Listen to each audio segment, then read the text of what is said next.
નમસ્કાર દર્શક મિત્રો, સુરત ફર્સ્ટ ન્યૂઝ ચેનલમાં આપનું હાર્દિક સ્વાગત છે. હું છું મેઘા અગ્રવાલ અને જોઈએ આજના મુખ્ય સમાચાર વિગતવાર. ₹10.43 કરોડની છેતરપિંડી કેસમાં આરોપીની ધરપકડ. ₹10.43 કરોડની છેતરપિંડી કેસમાં આરોપીની ધરપકડ. તમિલનાડુના ગણેશન મુરલી ઉર્ફે થંગાવેલની ધરપકડ. 9 માર્ચના રોજ સચિન પોલીસ ચોપડી ગુનો નોંધાયો હતો, જે ગુનાની તપાસ ઇકો સેલને સોંપાઈ હતી.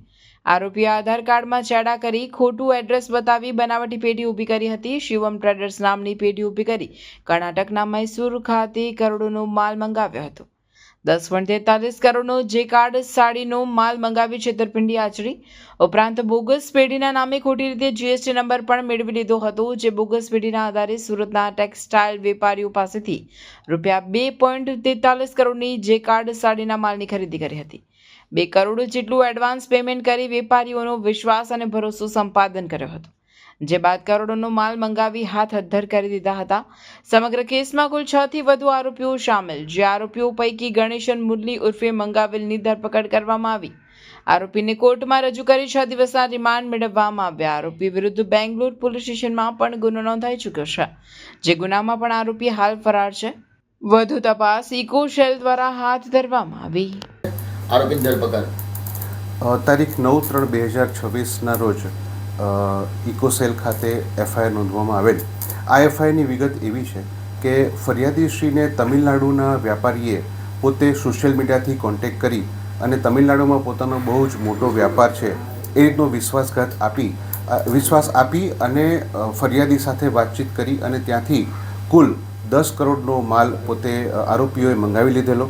ત્યારબાદ એમણે એડવાન્સ પેટે એના 2 કરોડના ચેક આપેલા હતા અને આ માલ મળી ગયા બાદ તમામ ચેક જે છે એ ચેક બાઉન્સ થઈ ગયેલ અને ત્યારબાદ ફરિયાદીને જાણવા મળેલ કે એમની સાથે પણ આ એક વિશ્વાસઘાત થઈ ગયો છે.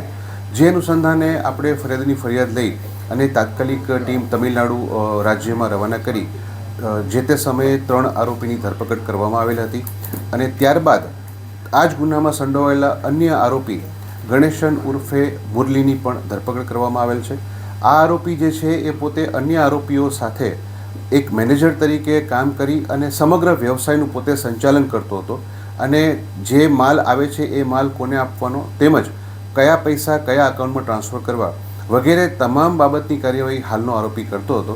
આ આરોપીની ધરપકડ કરી છે અને હાલ આરોપી રિમાન્ડ ઉપર છે. સાહેબ, બોગસ પેઢી બનાવવા માટે કઈ રીતના આ લોકોએ ષડયંત્ર રચ્યું હતું? આ પેઢી બનાવવા માટે ગણેશ જે મુરલી જે છે એણે રમેશ સાંગાદેવન કરીને એની સાથે જે કામ કરતો હતો એ વ્યક્તિને ગણેશ મુરલીએ પોતાના વતનમાં લઈ જઈ ત્યાંનો એક ભાડા કરાર બનાવડાવ્યો.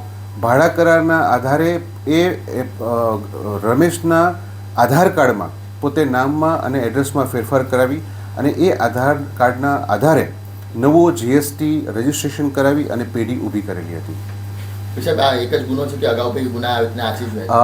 હાલના જે આરોપી છે એ લોકોના વિરુદ્ધમાં તમિલનાડુમાં પણ એક ગુનો નોંધાયેલો છે.